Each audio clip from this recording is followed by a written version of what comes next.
ನಮಸ್ತೆ. ತತ್ವ talk YouTube ಚಾನಲ್ಗೆ ಸ್ವಾಗತ.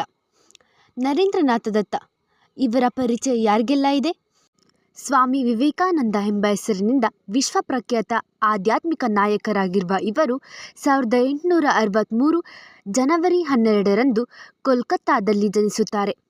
ಇವರ ತಂದೆ ವಿಶ್ವನಾಥ ದತ್ತ, ತಾಯಿ ಭುವನೇಶ್ವರಿ ದೇವಿ. ಚಿಕ್ಕಂದಿನಿಂದಲೇ ಆಧ್ಯಾತ್ಮಿಕ ಆಸಕ್ತಿ, ರಾಮಕೃಷ್ಣ ಪರಮಹಂಸರ ಶಿಷ್ಯತ್ವ, ಅಮೆರಿಕದ ಚಿಕಾಗೋ ವಿಶ್ವಧರ್ಮಗಳ ಸಂಸತ್ತಿನಲ್ಲಿ ಮಾಡಿದ ಐತಿಹಾಸಿಕ ಭಾಷಣ, ಯುವಜನತೆಗೆ ದೇಶಪ್ರೇಮ ಹಾಗೂ ಸೇವಾ ಮನೋಭಾವವನ್ನು ತುಂಬಿ ಏಕಾಗ್ರತೆ ಹಾಗೂ ಮಾನವ ಸೇವೆ ಸಂದೇಶವನ್ನು ನೀಡಿದ ಮಹಾನ್ ವ್ಯಕ್ತಿ. ರಾಮಕೃಷ್ಣ ಮಿಷನನ್ನು ಸ್ಥಾಪಿಸಿ ದೇಶದ ಉನ್ನತಿಗಾಗಿ ದುಡಿದ ಮಹಾನ್ ಯೋಗಿ. ನರೇಂದ್ರರು ಬುದ್ಧಿವಂತ, ಧೈರ್ಯಶಾಲಿ ಹಾಗೂ ಆಟಗಳಲ್ಲಿ ತುಂಬ ಆಸಕ್ತಿ ಹೊಂದಿದ್ದ ಹುಡುಗನಾಗಿದ್ದರು. ಅವರು ಪಾಶ್ಚಾತ್ಯ ತತ್ವಶಾಸ್ತ್ರ, ವಿಜ್ಞಾನ ಹಾಗೂ ಹಿಂದೂ ಗ್ರಂಥಗಳನ್ನು ಅಧ್ಯಯನ ಮಾಡಿದ್ದರು. ಶ್ರೀರಾಮಕೃಷ್ಣ ಪರಮಹಂಸರನ್ನು ಭೇಟಿಯಾದ ನಂತರ ಅವರ ಜೀವನವೇ ಬದಲಾಯಿತು.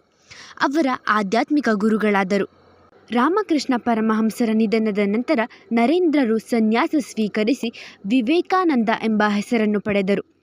1893ರಂದು ಅಮೆರಿಕದ ಚಿಕಾಗೋ ವಿಶ್ವಧರ್ಮಗಳ ಸಂಸತ್ತಿನಲ್ಲಿ ವಿಶ್ವಕ್ಕೆ ಹಿಂದೂ ಧರ್ಮದ ಸಾರವನ್ನು ಸಾರಿದರು. ನನ್ನ ಅಮೆರಿಕದ ಸಹೋದರ ಸಹೋದರಿಯರೇ ಎಂದು ಆರಂಭಿಸಿದ ಅವರ ಭಾಷಣ ಜಗತ್ತಿನಾದ್ಯಂತ ಪ್ರಸಿದ್ಧಿಯಾಯಿತು. ಅವರ ಭಾಷಣವು ವಿಶ್ವ ಸಹೋದರತೆ, ಸಹಿಷ್ಣುತೆ ಹಾಗೂ ಹಿಂದೂ ಧರ್ಮದ ಶ್ರೇಷ್ಠತೆಯನ್ನು ಸಾರಿತು. 1897ರಂದು ರಾಮಕೃಷ್ಣ ಮಿಷನನ್ನು ಸ್ಥಾಪಿಸಿದರು.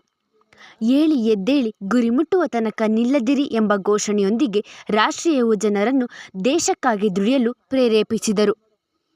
ವಿವೇಕಾನಂದರು ಶಿಕ್ಷಣವೆಂದರೆ ಮೆದುಳಿಗೆ ಜ್ಞಾನ ತುಂಬುವುದಲ್ಲ, ಅದು ಮನುಷ್ಯನ ವ್ಯಕ್ತಿತ್ವವನ್ನು ರೂಪಿಸಬೇಕು ಎಂದರು. ಯುವಕರು ನಾಡಿನ ಸಂಪತ್ತು ಎಂದು ನಂಬಿದ್ದರು.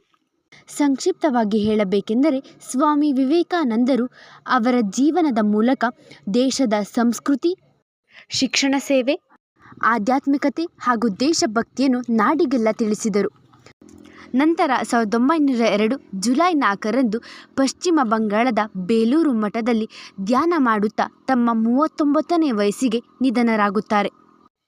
ಸ್ವಾಮಿ ವಿವೇಕಾನಂದರ ಜನ್ಮದಿನವನ್ನು ನಮ್ಮ ಭಾರತದಲ್ಲಿ ಯುವ ದಿನವನ್ನಾಗಿ ಆಚರಿಸಲಾಗುತ್ತದೆ. ಈ ವಿಡಿಯೋ ನಿಮಗಿಷ್ಟ ಆಗಿದ್ದರೆ ಲೈಕ್ ಮಾಡಿ, ಶೇರ್ ಮಾಡಿ, ಸಬ್ಸ್ಕ್ರೈಬ್ ಮಾಡಿ. ಧನ್ಯವಾದಗಳು.